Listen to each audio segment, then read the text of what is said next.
Hello, my name is Brianna and I'm going to discuss my anatomy and physiology final project. The system I chose is the nervous system and the specific organ I chose is the human brain. Anatomically, the brain can be described as being located superior to the neck and the lower extremities as it is in the skull. The cerebrum consists of 4 different lobes. At the anterior portion of the brain, you'll find the frontal lobe. At the posterior portion of the brain is the occipital lobe. And located medial of the two is the parietal lobe. Situated inferior to the parietal lobe is the temporal lobe.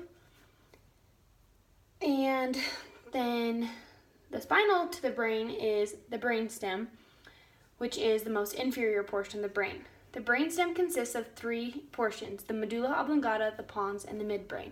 So I have located the spinal cord, the medulla, the pons, and the midbrain. The medulla oblongata connects to the spinal cord on its inferior border and to the pons on its superior border. The pons are superior to the medulla oblongata, inferior to the midbrain, and anterior to the cerebellum. The pons are a bridge for the nerve signals that are carried between the superior regions of the brain. The cerebellum is located posterior to the brainstem and inferior to the cerebrum. The midbrain is the most superior portion of the brain and is divided into 2 regions. The tectum is the posterior region of the midbrain. The cerebral pengunades are at the anterior portion of the midbrain. Superior and anterior to the midbrain is the interbrain, which consists of the thalamus, hypothalamus, and pineal glands. The hypothalamus is located inferior to the thalamus and superior to the pituitary gland. The pineal gland is small and located posterior to the thalamus and the epithalamus. So on my diagram, I have labeled, as I said, the spinal cord, medulla, pons, and the midbrain. And then over here is the cerebellum, and inside of that you have the cerebral cortex. There is the arbor vitae, the 4th ventricle. The thalamus isn't inside of the temporal lobe. However, if you were to dissect the brain and cut it in half longitudinally, in the middle you're going to find the thalamus, hypothalamus, the pituitary gland, and so on, and as well as the lateral ventricles. Back here is the occipital lobe. The corpus callosum is going to be found right here. This is the parietal lobe and the central sulcus, and cerebral cortex, the frontal lobe, the hypothalamus is found in here. This green is the temporal lobe that you find on both sides, and then the pituitary gland. In the brain, there are 2 types of brain cells, neurons and neuroglia. Neurons or nerve cells perform communication and processing in the brain. The neuroglia or glial cells support and protect the neurons. There are 4 types of glial cells. Astrocytes protect neurons by filtering nutrients in the blood.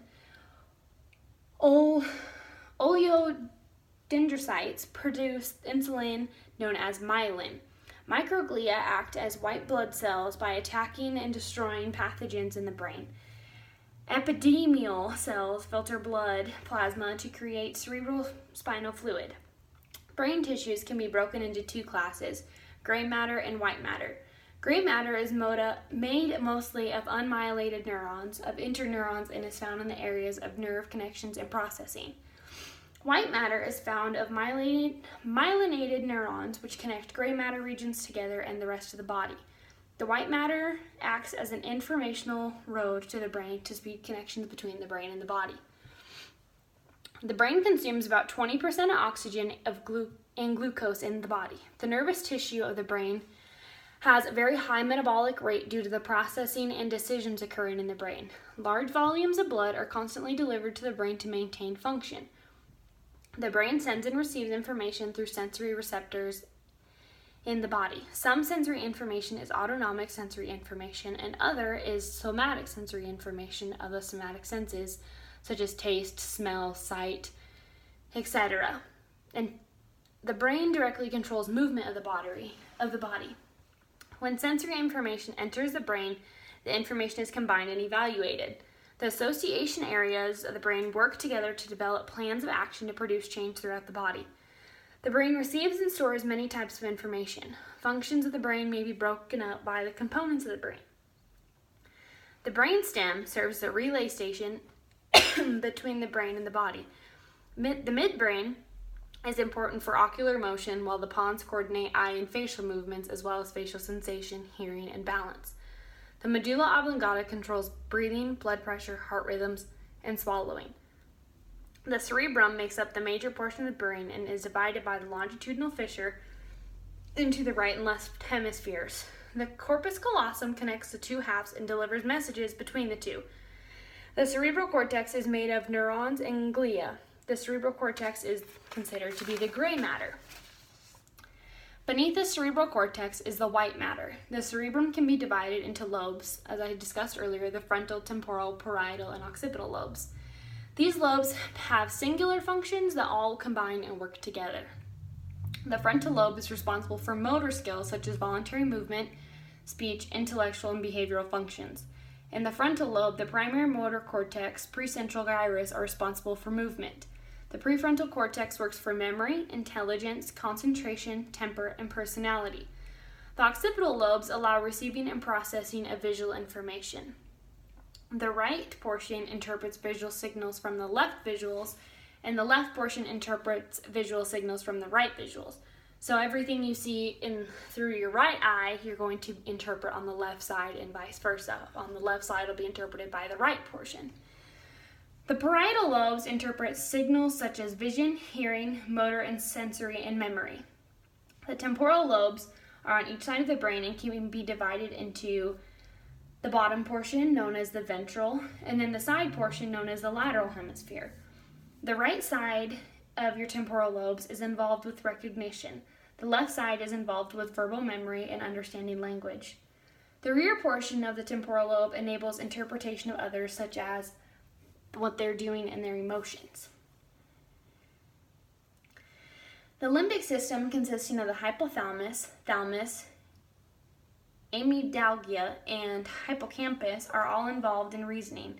The pineal gland controls response to light and darkness. It also has a small role in sexual maturation. The pituitary gland controls the secretion of hormones and is responsible for controlling growth and development, organ function, and glandular function. The thalamus is considered to be the relay station for information coming into the cortex. It also plays a role in pain, attention, and alertness. In the brain, there are 12 cranial nerves. The olfactory nerve is responsible for smell. The optic nerve is for visual fields and ability. The ocular motor is for eye movements and eyelid opening. The trochlear nerve is for eye movements. The trigeminal nerve is for facial sensation. The abduction nerve is for eye movements. The facial nerve is for eyelid closing, facial expression, and taste sensation. The auditory and vestibular nerve is for hearing and balance. And the glossopharyngeal is for taste sensation and swallowing, as is the vagus nerve.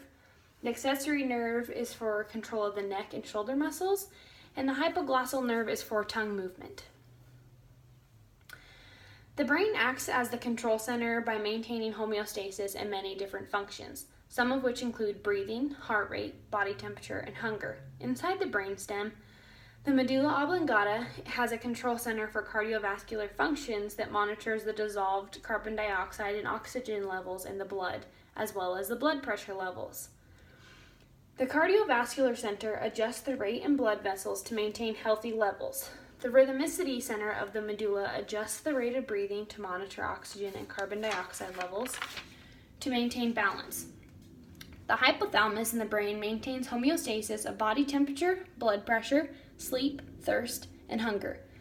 A lot of autonomic sensory receptors feed into the hypothalamus. For this purpose, once the hypothalamus processes this information, it sends output into the body, such as sweat glands, the heart, and kidneys. If the brain was unable to maintain homeostasis, a variety of problems would arise. For instance, if body temperature could not be maintained, one may experience hypothermia, heat stroke, which can be life-threatening. If energy is imbalanced, obesity and/or diabetes may occur. If the levels in your blood become imbalanced, you could become hypoglycemic, hyperglycemic. You could become hypocalcemia or experience hypercalcemia, which would be your calcium levels. If your water levels are imbalanced, then you could become hyperhydrated or dehydrated, which could cause its own problems or become fatal. And autonomical and functional changes that happen with the disease I chose Huntington's disease, which causes progressive breakdown of nerve cells in the brain. It has involuntary movements and impairments that occur affecting one's everyday life. There are also cognitive impairments that can occur. Some examples would be difficulty organizing, prioritizing, and focusing on tasks, getting stuck on certain thoughts and tasks, lack of impulse control, lack of awareness, slowness in processing, difficulty learning new information, and then some psychiatric disorders may also occur from Huntington's disease. One common problem is depression, but not necessarily due to the diagnosis of Huntington's disease, but instead to the injury and changes in brain function. There are other disorders that also may occur, such as obsessive compulsive disorder, mania, and bipolar disorder. Mild to severe weight loss is also common. Thank you for listening, and I hope you enjoyed my presentation.